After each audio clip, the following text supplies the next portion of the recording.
Hello everyone, जय हिंद। Welcome to Parasarathi education services. मेरा नाम है Sudipto Kundu, the founder and director of Parasarathi education services. आज मैं आपके सामने एक बहुत ही बड़ा अनाउंसमेंट करने जा रहा हूँ। आज हम लॉन्च करने जा रहे हैं एक बहुत ही इंपॉर्टेंट सीरीज। इसका नाम है सूर्य किरण। सूर्य किरण हर उस बच्चे के लिए है जो आज 10th क्लास में पढ़ रहा है।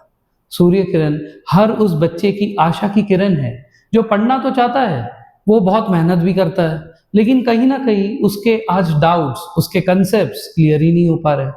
वो स्कूल में जाता है, अपने टीचर से पूछता है, या कहीं और जाता है अपने टीचर से पूछता है कि ये ऐसा क्यों हुआ। आज हमने साइंस में ये चीज़ पढ़ी, तो इसका रीज़न क्या है। और उसके हर एक क्यू को दबा दिया जाता है, उसके हर एक क्यू को उसे नीचे बिठाकर उसे क्लास कंटिन्यू करने के लिए कहा जाता है। सूर्य किरण आपके हर उस क्यू का जवाब है। हमारे यहाँ क्यू को सेलिब्रेट किया जाता है। आपका क्यू हमारे लिए प्रॉब्लम नहीं है, आपका क्यू हमारे लिए मोटिवेशन है। आप जितने क्यू पूछना चाहते हैं पूछिए, आपको हर किसी का जवाब इस प्लेटफॉर्म पे पक्का मिलेगा। सूर्य किरण के जरिए हम भारत के हर बच्चे तक पहुंचना चाहते हैं।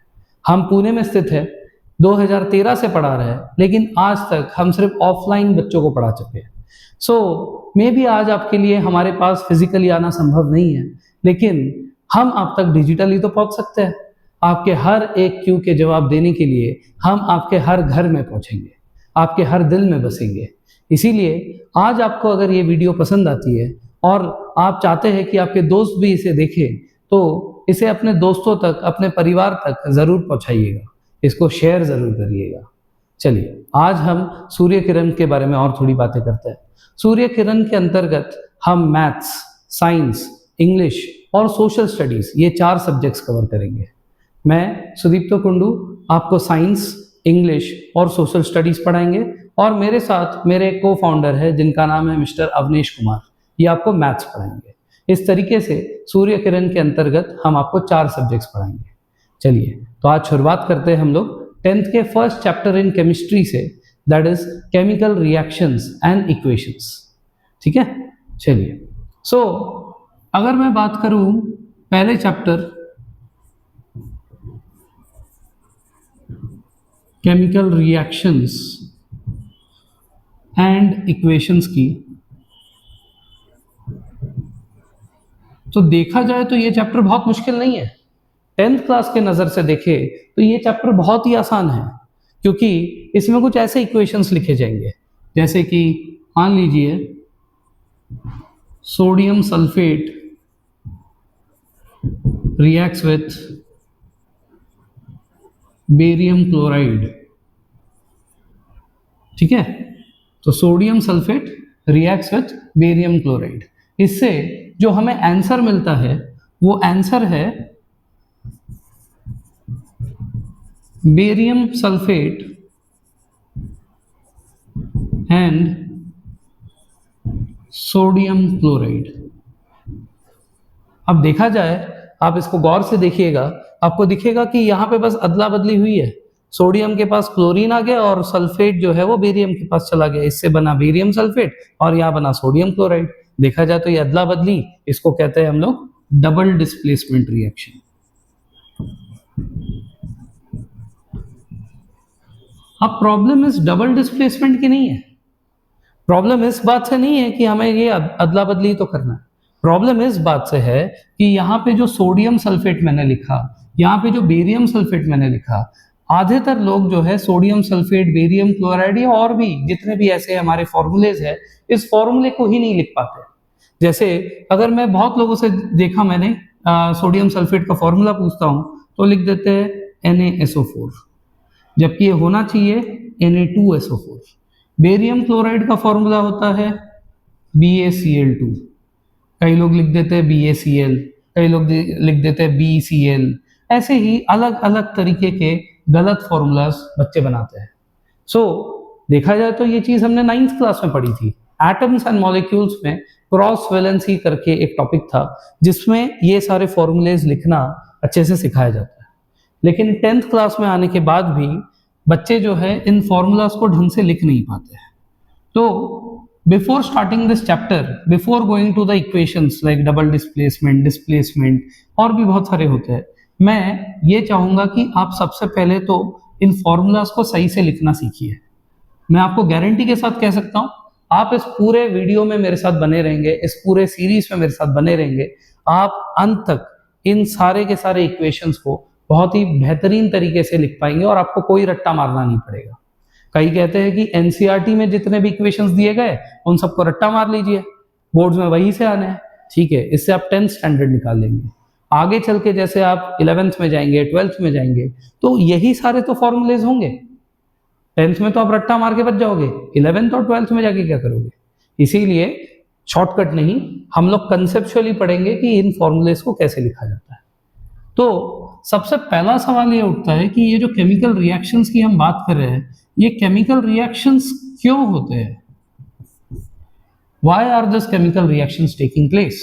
These chemical reactions are taking place because we know that all the elements given in the periodic table are not stable. अगर आपने अपने केमिस्ट्री लैब में देखा हो तो ऐसा एक पीरियोडिक टेबल आपने देखा होगा कई बार। इस पीरियोडिक टेबल में जैसे पहले आता है हाइड्रोजन, फिर आता है हीलियम, उसके बाद इसके नीचे Li, उसके बाद Be, B, C, N, O, F, Ne, N इत्यादि। ऐसे 118 एलिमेंट्स हैं।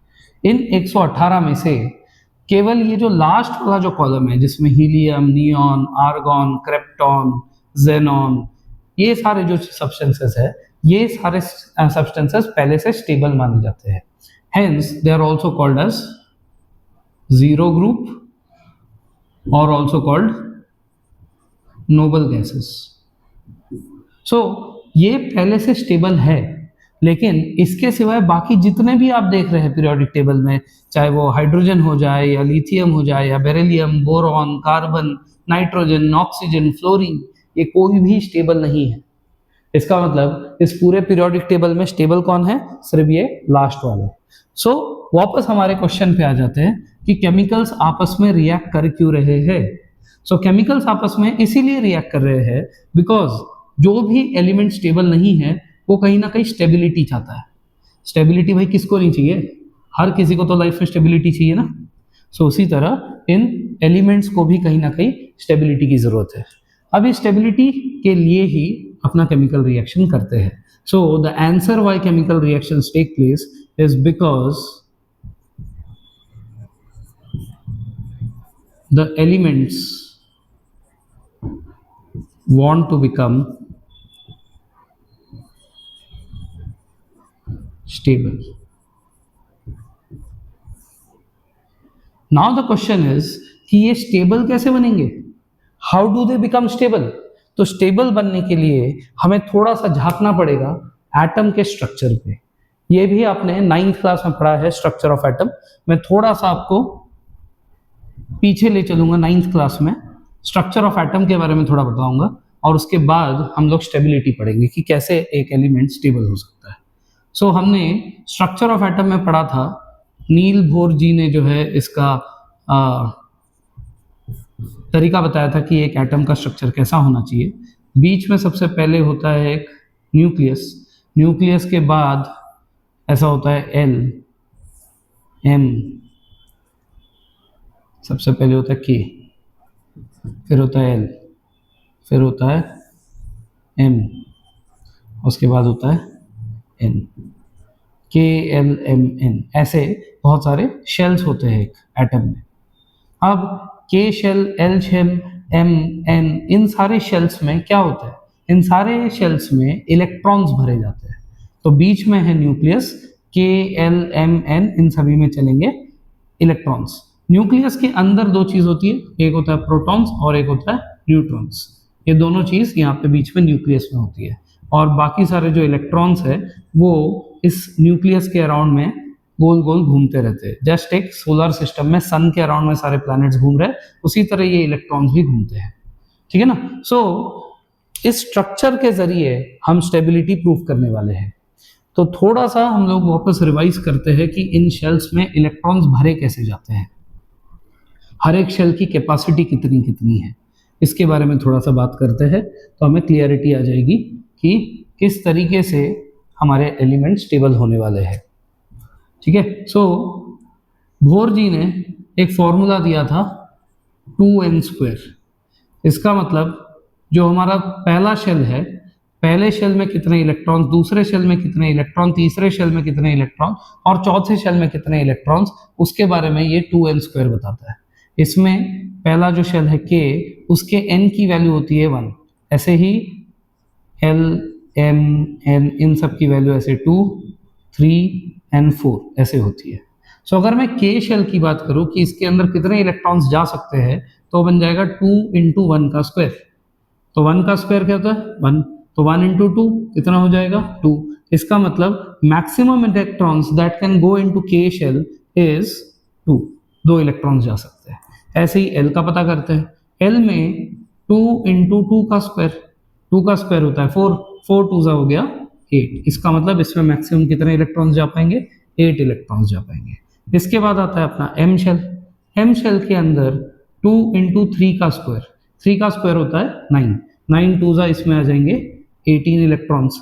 और ऐसे ही N में 2 × 4 का स्क्वायर, 4 का स्क्वायर होता है 16, 16 2 हो गया 32 इलेक्ट्रॉन्स। इसका मतलब अब हमें पता चल गया कि हर एक शेल में कितने कितने इलेक्ट्रॉन्स जाते हैं। ठीक है, चलिए। सो इतने इतने इलेक्ट्रॉन्स की हर एक शेल में कैपेसिटी ये पता चल गई। अब हम देखेंगे कि हर एक एलिमेंट में कैसे कैसे इलेक्ट्रॉन्स को डाला जाएगा। ठीक है, for that we need first 20 elements of the periodic table. तो जिस तरीके से अब मैं बोर्ड पे लिखूंगा फर्स्ट 20 एलिमेंट्स, आप भी अपने नोटबुक में इसी तरीके से इसको नोट करिएगा। ठीक है, सबसे पहले आता है हाइड्रोजन, फिर आता है helium, Li, Be, B, C, N, O, F, Ne, Na, Mg, Al, Si, P, S, Cl, Ar, K and Ca।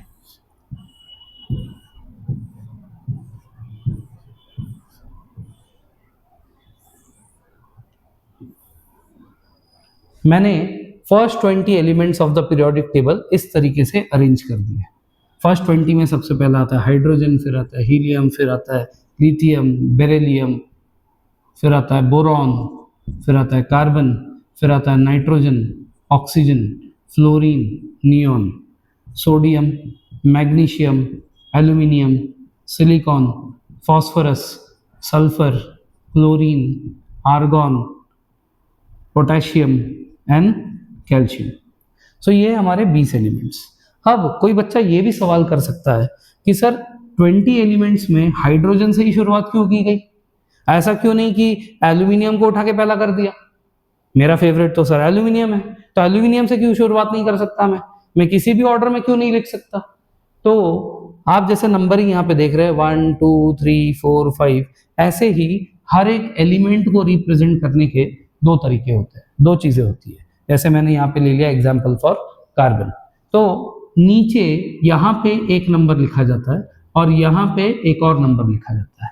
नीचे जो हम नंबर लिखते हैं इसको कहते हैं एटॉमिक नंबर, ठीक है, और ऊपर जो हम नंबर लिखते हैं इसको कहते हैं atomic mass, atomic mass number. Atomic number जो होता है ये इक्वल होता है नंबर ऑफ प्रोटॉन्स के, कि एक एलिमेंट में कितने प्रोटॉन्स है उसके बेसिस पे ये डिटरमाइन होता है कि उसका एटॉमिक नंबर क्या होगा। तो यहाँ पे सारे एलिमेंट जो हमने लगा रखे हैं ये सब increasing order of their atomic number है। इसका मतलब अगर मैंने यहाँ लिखा कि हाइड्रोजन का नंबर 1 है, इसका मतलब उसका एटॉमिक नंबर 1 है, और अगर एटॉमिक नंबर 1 है इसका मतलब ये है कि उसके अंदर एक प्रोटॉन है, तो एक प्रोटॉन होने के कारण ये यहाँ पे 1 पे आ गया। ऐसे ही हीलियम के अंदर 2 प्रोटॉन होंगे, ऐसे ही लिथियम के अंदर 3 होंगे, इसमें 4, इसमें 5, इसमें 6 एंड सो ऑन। तो यहाँ पे इसको इस अरेंजमेंट में किसने लगाया, एक साइंटिस्ट है जिसका नाम था हेनरी मोसले।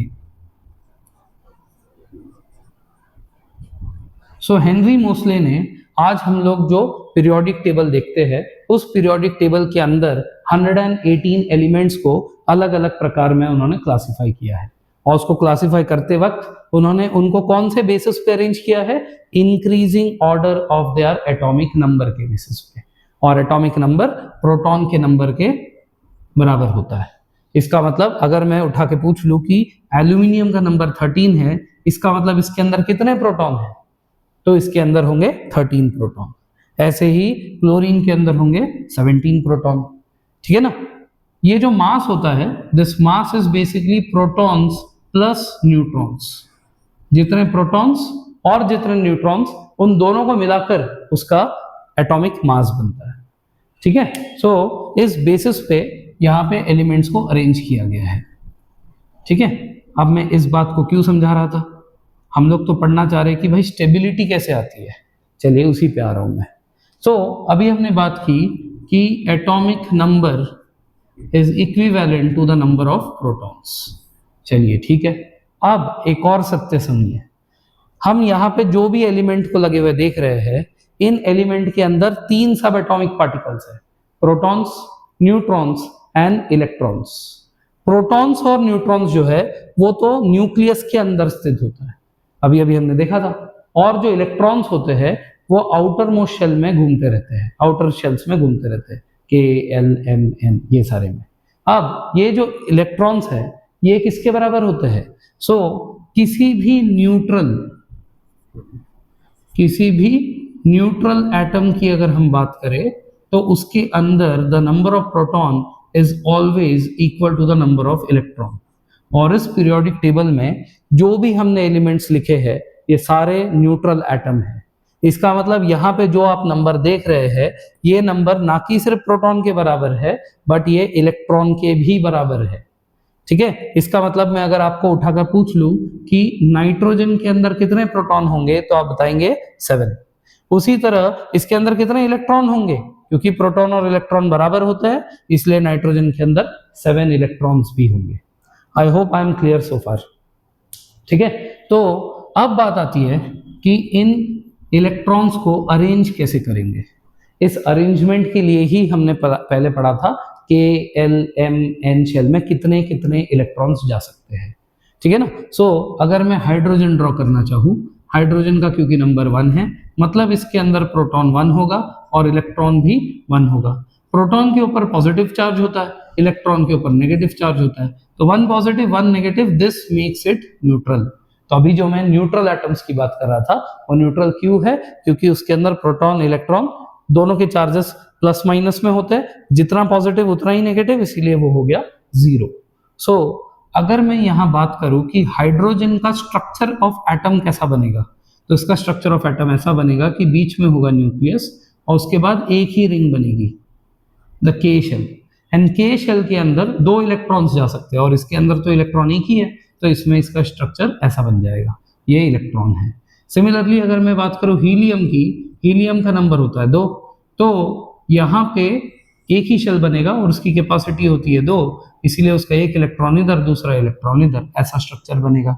ऐसे ही अगर मैं बात करूं लिथियम की, लिथियम का नंबर होता है 3, तो बीच में यहाँ पे हमारे पास है न्यूक्लियस, पहले शेल में लगेंगे 2 इलेक्ट्रॉन्स और एक और शेल बनाना पड़ेगा क्योंकि पहले की कैपेसिटी खत्म हो चुकी है। K की कैपेसिटी हमने देखी थी कि 2 था, तो अब अगले वाले शेल में जाएंगे, इसकी कैपेसिटी 8 है लेकिन हमें चाहिए सिर्फ 1, तो हमने लिख दिया ऐसे। ठीक है ना। अब इसको रिप्रेजेंट कैसे करते हैं, इसको रिप्रेजेंट करने का एक तरीका होता है, उसको हम कहते हैं इलेक्ट्रॉनिक कॉन्फ़िगरेशन। इलेक्ट्रॉनिक कॉन्फ़िगरेशन क्या होता है, पहले रिंग में कितने इलेक्ट्रॉन्स है, 2 है, ऐसे लिख दिया 2, उसके बाद लगा दिया कॉमा, उसके बाद वाले में कितना है, 1 है, तो हमने लिख दिया ऐसे। इसको बोलते हैं इलेक्ट्रॉनिक कॉन्फ़िगरेशन।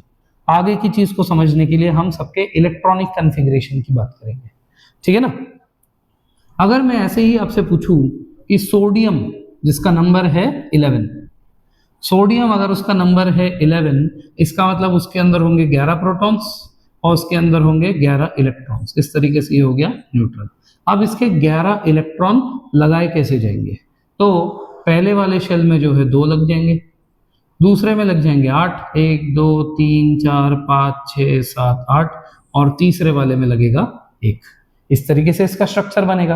और अगर इसका मैं इलेक्ट्रॉनिक कॉन्फ़िगरेशन लिखूं तो हो जाएगा 2, 8, 1, इस तरीके से। ठीक है। आई होप आपको अब एक स्ट्रक्चर और उसका इलेक्ट्रॉनिक कॉन्फ़िगरेशन कैसे लिखते हैं और बनाते हैं समझ में आ गया। नाउ बेस्ड ऑन दैट अब हम बात करेंगे कि एक एटम स्टेबल कैसे होगा। तो अब हम एटम के स्टेबिलिटी की बात करेंगे, ठीक है। सो अगर एक एटम को स्टेबल होना है तो उसके स्टेबिलिटी के लिए दो कंडीशंस होती है और इस रूल को कहते हैं ऑक्टेट रूल। और इस ऑक्टेट रूल में दो कंडीशंस है। पहला कि एवरी एटम मस्ट हैव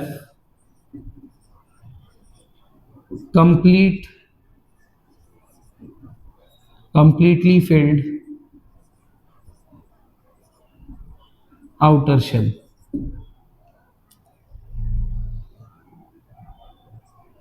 ठीक है, every atom must have completely filled outer shell, ये है कंडीशन नंबर 1। और दूसरा है if the outer most shell is not completely filled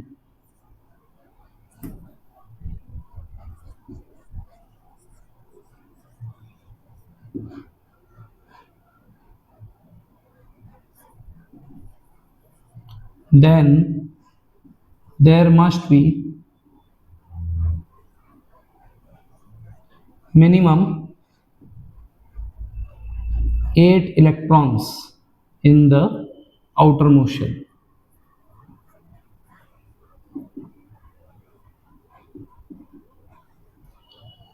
in दोनों में से कोई भी एक कंडीशन अगर फुलफिल हो जाए तो हमारा एटम जो है वो स्टेबल कहलाएगा। तो अगर एग्जाम्पल के तौर पे मैं यहाँ बात करूँ हीलियम की, तो हीलियम अभी हमने देखा था इसमें 2 इलेक्ट्रॉन्स होंगे बिकॉज इसका एटॉमिक नंबर 2 है। तो अगर 2 की बात करें तो हम उसको कैसे अरेंज करेंगे, पहले ही शेल में 2 डाल देंगे।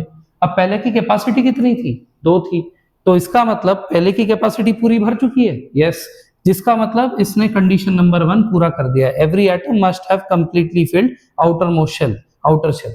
इसका मतलब ये कि ऑक्टेट रूल के फर्स्ट कंडीशन के हिसाब से हीलियम स्टेबल हो गया।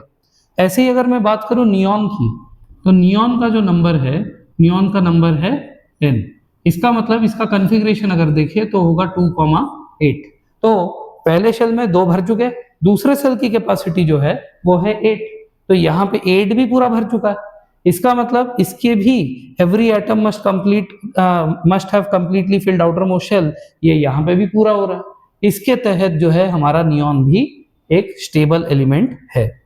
अगर इसके बाद मैं बात करूं आर्गॉन की, यहाँ पे हमारा आर्गॉन, तो आर्गॉन के कॉन्फ़िगरेशन को अगर मैं लिखूं 2,8,8, तो थर्ड वाला जो शेल है इसकी कैपेसिटी कितनी होती है, इसकी कैपेसिटी होती है 18। लेकिन क्या यहाँ पे 18 इलेक्ट्रॉन्स है, नहीं, यहाँ पे तो 80 इलेक्ट्रॉन्स है। तो क्या इसका फर्स्ट वाला कंडीशन फुलफिल हुआ, नहीं हुआ।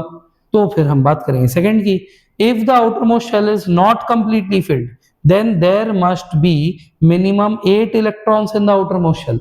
क्या यहाँ पे 8 इलेक्ट्रॉन्स है, यस है। इसका मतलब इसने सेकंड वाला कंडीशन फुलफिल कर लिया और उसके बेसिस पे हम इसको स्टेबल कहेंगे, ठीक है ना। सो इस तरीके से ये जो है ये ग्रुप, जैसे मैंने स्टार्टिंग में ही बताया था, ये वाला जो ग्रुप है ये स्टेबल रहता है, ठीक है। तो ये है स्टेबिलिटी की कंडीशन। आई होप आपने अब तक नोट कर लिए है, नहीं किए तो अभी आप एक स्क्रीनशॉट मार लीजिए और उसको जल्दी से बाद में लिख दीजिएगा, ठीक है। चलिए आगे बढ़ते हैं। अब अगर यहाँ पे मैं बात करूं लेट्स से सोडियम की, तो सोडियम का कॉन्फ़िगरेशन अभी अभी हमने देखा था, वो था 2,8,1। ये सोडियम का नंबर होता है 11, इसलिए 2,8,1 इसका कॉन्फ़िगरेशन होगा। अब अगर मैं आउटर मोस्ट शेल की बात करूं तो थर्ड वाले शेल में 18 इलेक्ट्रॉन्स होने चाहिए, उससे वो स्टेबल होगा। तो क्या यहाँ पे 18 इलेक्ट्रॉन्स है, नहीं। इसका मतलब फर्स्ट वाला कंडीशन फुलफिल नहीं हुआ। तो फिर सेकंड कंडीशन की बात करते हैं। सेकंड कंडीशन कहता है कि यहाँ पे मिनिमम 8 इलेक्ट्रॉन्स होने चाहिए। क्या यहाँ पे 8 इलेक्ट्रॉन्स है, नहीं, यहाँ पे 8 इलेक्ट्रॉन्स भी नहीं है। तो क्या ये स्टेबल है, नहीं। तो इसका मतलब सोडियम इज नॉट स्टेबल। अगर मैं बात करूं ऐसी मैग्नीशियम की, मैग्नीशियम जैसे आप यहां देख रहे हैं इसका नंबर है 12। सो 12 नंबर, इसका मतलब इसका इलेक्ट्रॉनिक कॉन्फ़िगरेशन होगा 2,8,2। सो फिर से वही दो condition, completely filled outer most electron, इसमें होने चाहिए 18, है यहाँ पे 2, इसका मतलब ये फर्स्ट कंडीशन से फुलफिल नहीं हुआ। सेकंड कंडीशन कहता है मिनिमम 8 होने चाहिए, यहाँ पे 8 भी नहीं है, इसका मतलब मैग्नीशियम भी स्टेबल नहीं है। चलिए थोड़ा सा दूर जाके बात करते हैं यहाँ पे क्लोरीन की। तो अगर क्लोरीन की बात करें तो क्लोरीन का नंबर होता है 17, कन्फिग्रेशन होगा 2,8,7, यहाँ पे 18 नहीं है और यहाँ पे 8 भी नहीं है, तो दोनों ही कंडीशन से ये सेटिस्फाई नहीं हुआ, ये हो गया अनस्टेबल। ऐसे ही अगर मैं बात करूँ लेट्स से ऑक्सीजन की, तो ऑक्सीजन का नंबर होता है 8, इसका मतलब इसका कन्फिग्रेशन हो जाएगा 2,6। क्या 6 इस शेल का कंप्लीटली फिल्ड इलेक्ट्रॉन है? नहीं, सेकेंड शेल में नंबर होता है 8, यहाँ पे है 6, इसका मतलब ये कंप्लीटली फिल्ड नहीं है। सेकेंड कंडीशन बोलता है कि लास्ट में 8 होने चाहिए, यहाँ पे 8 भी नहीं है, इसका मतलब ऑक्सीजन भी स्टेबल नहीं है। तो अब हम आते हैं वापस से अपने पहले सवाल पे कि केमिकल्स रिएक्ट क्यों करते हैं, why do chemical reactions take place? So the answer is because they all want to become stable. Now how do they become stable when they chemically react with each other? This is what we are going to find out. अब ये बहुत ही important topic है, यहां से आपका ध्यान बिल्कुल भी नहीं हटना चाहिए।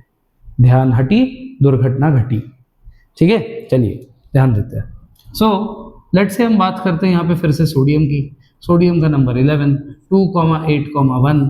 अब इसको स्टेबल होने के लिए क्या करना पड़ेगा? इसके पास दो ऑप्शंस है, या तो ये कहीं से 7 इलेक्ट्रॉन ले ले, अगर कहीं से 7 इलेक्ट्रॉन आ गए तो यहाँ पे 1 है, 7 और आ गए तो 8 बन जाएगा। ये है इसके पास एक तरीका। दूसरा तरीका है कि अपना 1 इलेक्ट्रॉन भी दे दे। अगर वो अपना 1 इलेक्ट्रॉन दे देगा तो ये गायब हो जाएगा। अगर ये गायब हो गया तो ये बचेगा 2 और 8, और 8 जो है इसका आउटर मोस्ट शेल जो है इसकी कैपेसिटी 8 ही है, वो कंडीशन भी फुलफिल हो रहा है, और आउटर मोस्ट में ऐसे भी 8 चाहिए, सेकेंड वाले कंडीशन से दोनों ही कंडीशन फुलफिल हो रहे हैं, तो हमारा सोडियम हो जाएगा स्टेबल। अब वो करेगा क्या? अगर यहाँ पे 1 इलेक्ट्रॉन है तो वो 7 लेगा या 1 दे देगा? तो आंसर इज कि वो अपना 1 इलेक्ट्रॉन दे देगा। ये करना उसके लिए 7 इलेक्ट्रॉन लेने से ज्यादा आसान है, इसीलिए ये नहीं होगा, ये होगा। सो अगर उसने अपना 1 इलेक्ट्रॉन दे दिया तो एक बात का ध्यान रखिए, क्योंकि न्यूक्लियस के अंदर प्रोटॉन्स और न्यूट्रॉन्स होते हैं तो वो कहीं पे भी मूवमेंट नहीं कर सकते, ना तो कहीं से अंदर आ सकता है ना वो बाहर जा सकता है। अंदर बाहर होने वाले सिर्फ हमारे इस शेल में घूमने वाले इलेक्ट्रॉन्स ही कर सकते हैं। तो यहाँ पे 2 इलेक्ट्रॉन, यहाँ पे 8 इलेक्ट्रॉन और यहाँ पे 1 इलेक्ट्रॉन। तो सोडियम अगर 7 इलेक्ट्रॉन ले नहीं रहा, 1 दे रहा है, इसका मतलब ये वाला इलेक्ट्रॉन बाहर चला गया। अब ये इलेक्ट्रॉन चला गया तो ये रिंग ही गायब हो गई, और अगर ये रिंग ही गायब हो गई तो हम देख रहे हैं कि यहाँ पे 2 है और ये 8 है, ये हो गया स्टेबल। अब इसको हम लोग लिखते कैसे हैं? How do we write this? So ध्यान दीजिए, यहाँ पे जैसे मैंने कहा प्रोटॉन्स के साथ कोई छेड़खानी नहीं हो रही। अगर नंबर ऑफ सोडियम 11 है, इसका मतलब उसके अंदर प्रोटॉन्स अब भी 11 है। उसके पास पहले से कितने इलेक्ट्रॉन थे? 11 माइनस थे, तो +11 - 11 चार्ज हो गया था 0, इसीलिए न्यूट्रल कहलाया था। लेकिन अब तो उसका ये 1 इलेक्ट्रॉन निकल चुका है, तो इलेक्ट्रॉन पहले से थे हमारे पास 11, अब 1 इलेक्ट्रॉन निकल चुका है, तो यहाँ हो गया होगा 10। सो यहाँ पे +11 - 10, दिस विल बिकम -1। इस तरीके से यहाँ पे हमें दिखा कि अब ये न्यूट्रल नहीं रहा, इसके पास एक +1, ठीक है, +11 - 10 यहाँ पे आ जाएगा +1। इसका मतलब इसके पास एक पॉजिटिव चार्ज आ गया है। क्या आ गया है? Positive charge. इस चार्ज को हम कहते हैं आयन। ठीक है, इस चार्ज को हम क्या कहते हैं? आयन। तो अभी हमने देखा सोडियम का। ऐसे ही अगर हम बात करें मैग्नीशियम के बारे में, सो मैग्नीशियम जो है, मैग्नीशियम का नंबर होता है 12। ठीक है, सो अगर ये 12 है तो 2,8,2, तो ये 2,8,2 या तो 6 इलेक्ट्रॉन ले लेगा या 2 इलेक्ट्रॉन दे देगा। तो ये 6 इलेक्ट्रॉन तो नहीं ले पाएगा क्योंकि ज्यादा है, तो 2 इलेक्ट्रॉन देने में समझदारी है। तो इसका मतलब अगर इसने 2 दे दिए तो इसके पास अब प्रोटॉन हो जाएंगे 12+, और इलेक्ट्रॉन भी 12 थे लेकिन 2 चले गए, तो इसीलिए ये हो जाएगा 10-। तो इससे टोटल चार्ज निकल के आएगा +2। तो ये एक पॉजिटिवली चार्ज आयन है। ऐसे ही आपको ये पूरे 3 सेक्शंस में, यहां से यहां तक ठीक है, यहां से यहां तक ये सारे के सारे एलिमेंट्स आपको इलेक्ट्रॉन्स देते हुए नजर आएंगे। ठीक है, सो इलेक्ट्रॉन ये डोनेट कर देते हैं, 2 इलेक्ट्रॉन किसी को दे देते हैं। जब वो इलेक्ट्रॉन डोनेट करते हैं तो प्रोटॉन ज्यादा हो जाते हैं, इलेक्ट्रॉन्स कम हो जाते हैं, जिसके वजह से वो एक पॉजिटिवली चार्ज पार्टिकल बन जाता है, जिसको हम कहते हैं कैटायन। आयंस 2 प्रकार के होते हैं, एक होता है कैटायन और आगे देखेंगे एनायंस। तो कैटायंस जो भी यहाँ पे 3 है, दे आर ऑल मेटल्स। ठीक है, तो मेटल्स के साथ कैटायंस बनते हैं। एंड ये क्या बनते हैं? Positively charge particles. अब इस पॉजिटिवली चार्ज पार्टिकल को हम लोग शो कैसे करते हैं? यहाँ पे हमारा चार्ज क्या आ गया है? +2। अब मैं एक नॉर्मल मैग्नीशियम जो कि न्यूट्रल है और एक मैग्नीशियम विथ +2 चार्ज जिसने अपना इलेक्ट्रॉन देकर स्टेबिलिटी पा ली है, उससे डिफरेंशिएट कैसे करूंगा? सो नॉर्मल मैग्नीशियम को बस Mg लिखते हैं, जिसके पास 2 चार्ज है उसके लिए यहाँ पे लिख दिया जाता है ऐसे 2+। सिमिलरली सोडियम के बारे में बात किया था, normal sodium will be Na and जो सोडियम का आयन था जिसके ऊपर 1+ चार्ज आया था उसके लिए यहाँ लिख देंगे Na+। ऐसे ही अगर हम बात करें एल्यूमिनियम की, नॉर्मल एल्यूमिनियम Al होगा और क्योंकि आप यहाँ पे देख रहे हैं इसका नंबर 13 है तो ये 3 इलेक्ट्रॉन खो देगा। 3 इलेक्ट्रॉन खो देगा तो इसके पास इलेक्ट्रॉन बचेंगे 10 और प्रोटॉन है होंगे इसके पास 13। तो 13 + 10 - इसका चार्ज निकल कर आएगा Al3+। इस तरीके से अपने इलेक्ट्रॉन्स को डोनेट करते हुए हमारे ये सारे एलिमेंट स्टेबिलिटी पाते हैं। ठीक है, तो they become stable in this way. Now let us talk about this section. अच्छा, इस बीच वाले का क्या फिर? ये बीच वाले के लिए कुछ अलग कंसेप्ट है, क्योंकि ये आप देखेंगे तो ये है 2,4, तो ये 4 इलेक्ट्रॉन ले भी सकता है 8 बनाने के लिए और 4 दे भी सकता है, दोनों नहीं करता। ये 2,8,4 ये भी 4 ले सकता है और दे भी सकता है, ये भी दोनों नहीं करता। इसके लिए बातें कुछ अलग होती है, किसी और वीडियो में उसको कवर करेंगे। फिलहाल हम इन तीनों की बात करते हैं क्योंकि ये तो ऑलरेडी स्टेबल है। ठीक है, तो ये जो है इसमें अगर हम पहले देखें क्लोरीन का, तो क्लोरीन का है नंबर इसमें 17। तो क्लोरीन क्योंकि 17 है तो 17 के हिसाब से इसका जो कॉन्फ़िगरेशन बनेगा वो होगा 2,8,7। अब इसके पास क्या अपॉर्चुनिटीज है? या तो ये किसी से 1 इलेक्ट्रॉन ले ले या तो किसी को अपना 7 इलेक्ट्रॉन दे दे। 1 इलेक्ट्रॉन ले ले या अपना 7 इलेक्ट्रॉन दे दे। अब इस केस में 7 इलेक्ट्रॉन देना मुश्किल होगा, 1 इलेक्ट्रॉन लेना आसान होगा, तो ये करेगा और ये नहीं करेगा। तो अब इसके पास प्रोटॉन्स कितने होंगे? इस नंबर के बराबर 17+। इलेक्ट्रॉन्स कितने पहले थे? 17- ही थे क्योंकि दोनों बराबर होते हैं। इस तरीके से बना था न्यूट्रल क्लोरीन जिसको हम लोग लिखते हैं Cl। ठीक है, लेकिन अभी मैंने कहा कि 1 इलेक्ट्रॉन लेकर ये स्टेबल होगा, तब इसके यहाँ पे बन जाएंगे 8। अगर इधर 8 बन गए तो 2, 8, 8 हो जाएगा 18।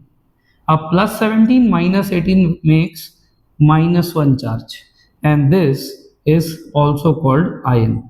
ठीक है, ये कौन सा टाइप का आयन है? इसको हम कहते हैं एनायन। ठीक है ना। ऐसे ही अगर हम बात करें ऑक्सीजन की, तो ऑक्सीजन में भी हमें ऐसे ही कुछ दिखाई देगा।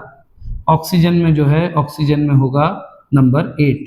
तो अगर नंबर 8 है तो इसका कॉन्फ़िगरेशन होगा 2,6। सो ये या तो 2 इलेक्ट्रॉन ले ले या तो अपने 6 इलेक्ट्रॉन का ही डोनेट कर दे। तो इसके लिए 6 इलेक्ट्रॉन डोनेट करना मुश्किल है, 2 इलेक्ट्रॉन लेना आसान है।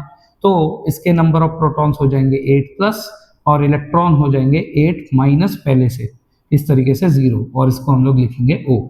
लेकिन अगर इसने 2 इलेक्ट्रॉन ले लिए तो ये हो जाएंगे 10। तो ये +8 एंड -10 विल बिकम -2। तो ये भी एक हमारा एनायन है। अब इनको रिप्रेजेंट कैसे करेंगे? यहाँ पे ऑक्सीजन में हमने देखा कि ये -2 बनेगा, तो इसको लिखेंगे 2- O2-, दिस शोज एनायन। ऐसे ही क्लोरीन के पास यहाँ पे +1 आया था, हमने जो क्लोरीन पे देखा था -1 चार्ज आया था। सो -1 चार्ज आने के कारण इसको लिखेंगे Cl-। ठीक है, सो क्लोरीन का माइनस चार्ज, यहाँ पे 1- था तो ये वहाँ पे 1 नहीं दिखाते, और यहाँ पे ऑक्सीजन पे जो है 2 आया था। ऐसे ही अगर हम बात करें यहाँ पे नाइट्रोजन की, तो नाइट्रोजन जो है, नाइट्रोजन में नंबर है 7, इसका मतलब 2,5। तो ये जो 5 है इसको या तो 5 इलेक्ट्रॉन कहीं डोनेट कर देने पड़ेंगे या तो कहीं से 3 इलेक्ट्रॉन लेने पड़ेंगे। तो अगर ये 3 इलेक्ट्रॉन ले ले, ये 5 से तो 3 बेटर है, तो 5 नहीं करेगा, तो यहाँ पे इसके नंबर ऑफ प्रोटॉन हो जाएंगे 7 प्लस, इलेक्ट्रॉन्स हो जाएंगे 7 माइनस पहले, और ये था 0, इससे लिखेंगे n। अब उसने 3 इलेक्ट्रॉन ले लिए, इसका मतलब हो गया इधर 10 माइनस, और यहाँ पे चार्ज निकल कर आएगा -3, और ये भी एक एनायन है, तो इसको हम लिखेंगे N3 माइनस। इस तरीके से ये हमारे नॉर्मल एलिमेंट्स है, नॉर्मल एलिमेंट्स के एटम्स है, और ये जो है ये आयंस है, ठीक है ना। इस तरीके से हम लोग कैटायंस और एनायंस को रिप्रेजेंट करते हैं। अब हम वापस से घूमकर वही जा रहे हैं कि एक एलिमेंट रिएक्ट करके कैसे स्टेबल हो पा रहा है। अब बस लास्ट पार्ट बचा हुआ है, इससे आपको समझ में आएगा कि केमिकल रिएक्शंस क्यों होते हैं और वो स्टेबल कैसे हो पाते हैं, ठीक है। अब अगर मैं बात करूं सोडियम की, तो सोडियम Na+ बना था, एक इलेक्ट्रॉन देकर वो स्टेबल हुआ था। दूसरी तरफ हमारा क्लोरीन था जो कि एक इलेक्ट्रॉन लेकर स्टेबल हुआ। तो अगर इसको इलेक्ट्रॉन लेना है तो कोई देने वाला भी तो चाहिए, तो देने वाला कौन है? सोडियम है। तो सोडियम ने एक इलेक्ट्रॉन दिया और दूसरे क्लोरीन ने एक इलेक्ट्रॉन कैच कर लिया, और इस तरीके से ये बन गए NaCl। सो इन दोनों की शादी हुई, इसने इलेक्ट्रॉन दिया और इसने इलेक्ट्रॉन एक्सेप्ट कर लिया, और इन दोनों की शादी हो गई and they lived happily ever after, दोनों स्टेबल हो गए। सो इसलिए केमिकल रिएक्शन होता है, क्योंकि वो आपस में मिलकर स्टेबल हो पाए, उनका ऑक्टेट रूल पूरा हो पाए, ठीक है। अगर मैं एक और एग्जांपल देखूं तो यहाँ पे Mg2+, मैग्नीशियम अपने 2 इलेक्ट्रॉन खो रहा है, और ऑक्सीजन की बात करें तो ये 2- था, यहाँ पे मैग्नीशियम ने 2 इलेक्ट्रॉन दिए, ऑक्सीजन ने 2 इलेक्ट्रॉन ले लिए, तो इस तरीके से इनका मिलके बना MgO, ठीक है। मैग्नीशियम ने 2 इलेक्ट्रॉन दिए, ऑक्सीजन ने 2 इलेक्ट्रॉन ले लिए, मिलकर बन गए MgO। तो एक सवाल ये उठता है कि क्या सर हमेशा ऐसा होगा कि एक इलेक्ट्रॉन देने वाला हमेशा एक इलेक्ट्रॉन लेने वाले को ही अपना इलेक्ट्रॉन देगा? जी नहीं, ऐसा नहीं है। सो यहाँ पे ये जो केमिकल फॉर्मूलेज है, ये केमिकल फॉर्मूले के आने का रियल राज ये है, ठीक है। मैं आपको एक एग्जांपल ऐसा दिखाता हूं जहां पे जो इलेक्ट्रॉन दे रहा है उसका नंबर अलग और जो इलेक्ट्रॉन ले रहा है उसका नंबर अलग है। जैसे कि फॉर एग्जांपल मैं बना रहा हूं एल्यूमिनियम ऑक्साइड, ये मैंने वर्ड्स में लिखा। अब एल्यूमिनियम ऑक्साइड बनाने के लिए Al है हमारे पास 3+, क्योंकि यहाँ पे ये 13 है, 3 इलेक्ट्रॉन देकर स्टेबल होगा, और मैं मान लो यहाँ पे ले लेता हूँ ऑक्सीजन जो कि है 2-। मतलब ये कि एल्यूमिनियम देना चाहता है 3 इलेक्ट्रॉन, लेकिन बदले में ऑक्सीजन सिर्फ 2 ही लेना चाहता है। ये बोलता है बाई 2 गेट 1 फ्री, ये बोलता है नहीं मेरे को तो 2 ही चाहिए, बोलता मैं नहीं जानता, मैं दूंगा तो एक साथ 3 ही दूंगा वरना दूंगा नहीं। तो ऑक्सीजन बोलता है अच्छा कुछ करता हूँ, तो ये अपने दोस्त को पकड़ कर लेकर आया कि सेल चल रहा है भाई मेरे साथ चल। तो ये अब दोनों मिलाकर 2 और 2 कितने चाहिए इनको? 4 चाहिए। ये कितना दे रहा है? 3 ही दे रहा है। अब ये बोलता मैं नहीं जानता, मेरे को भी पूरे दोनों चाहिए, इसको 2 दे रहा है, मेरे को भी 2 चाहिए। बोलता ठीक है भाई, अब मैं देखता हूँ क्या करूँ। तो ये एक और दोस्त को लेकर आया अपने साथ, तो ये दोनों मिलाकर अब 3-3 6 इलेक्ट्रॉन दे रहे हैं, और ये 2 मिलाकर तो 4 ही ले पा रहे हैं, यहाँ पे 2 यहाँ पे 2 4। अब ये बोला मैं नहीं जानता, मैं बेचूंगा तो अब मेरे सारे ही बेचूंगा, 6 के 6 जाने चाहिए। तो ठीक है यार, अपना एक और तीसरा दोस्त तो है ही, टॉम डिक एंड हैरी। तो यहाँ पे जो है हमारे पास -2 ये कितने हो गए सारे के सारे? ये हो गए 6। यहाँ पे +3 कितने हो गए? 6। तो ये साइड और ये साइड, लेने वाले इलेक्ट्रॉन्स और देने वाले इलेक्ट्रॉन्स दोनों तरफ बराबर होने चाहिए। और ये कैसे हुए? ये ऐसे हुए कि यहाँ पे 2 एल्यूमिनियम लग गया इसलिए फॉर्मूला Al2, और ऑक्सीजन 3 लग गए इसलिए Al2O3। सो इस तरीके से एल्यूमिनियम ऑक्साइड का फॉर्मूला बना। सो जो मैं स्टार्टिंग में बात कर रहा था, जैसे सोडियम सल्फेट, बेरियम क्लोराइड, ये सब के जो फॉर्मूले लिखने हैं उसका रियल राज तो ये है। लेकिन क्या एग्जाम में बैठकर हम लोग ऐसे खेलते रहेंगे कि ये इसके 2 दोस्त आए, इसके 3 दोस्त आए, इस तरीके से जाके एल्यूमिनियम ऑक्साइड का ये फॉर्मूला आया? जी नहीं, खेलने का इतना समय नहीं मिलेगा एग्जाम में। सो इसके लिए एक शॉर्ट ट्रिक होता है, उसको कहते हैं हम लोग क्रॉस वैलेंसी। क्रॉस वैलेंसी में क्या होगा कि आपको सारे के सारे वैलेंसीज एक बार याद करने पड़ेंगे। जैसे एल्यूमिनियम का वैलेंसी होता है 3 और ऑक्सीजन का वैलेंसी होता है 2, और नाम से ही जैसे बताया जा रहा है क्रॉस वैलेंसी होगी, ये इधर क्रॉस होगा, ये इधर क्रॉस होगा। तो एल्यूमिनियम के ऊपर आ जाएगा Al2 और ऑक्सीजन के ऊपर आएगा O3। तो यही फॉर्मूला फिर से निकल कर आया, बट ये तरीका आसान था। तो इसके लिए हमें क्या चाहिए होंगे, वैलेंसीज चाहिए होंगे। ये वैलेंसीज हम पढ़ेंगे इसी क्लास के अगले पार्ट में। तब के लिए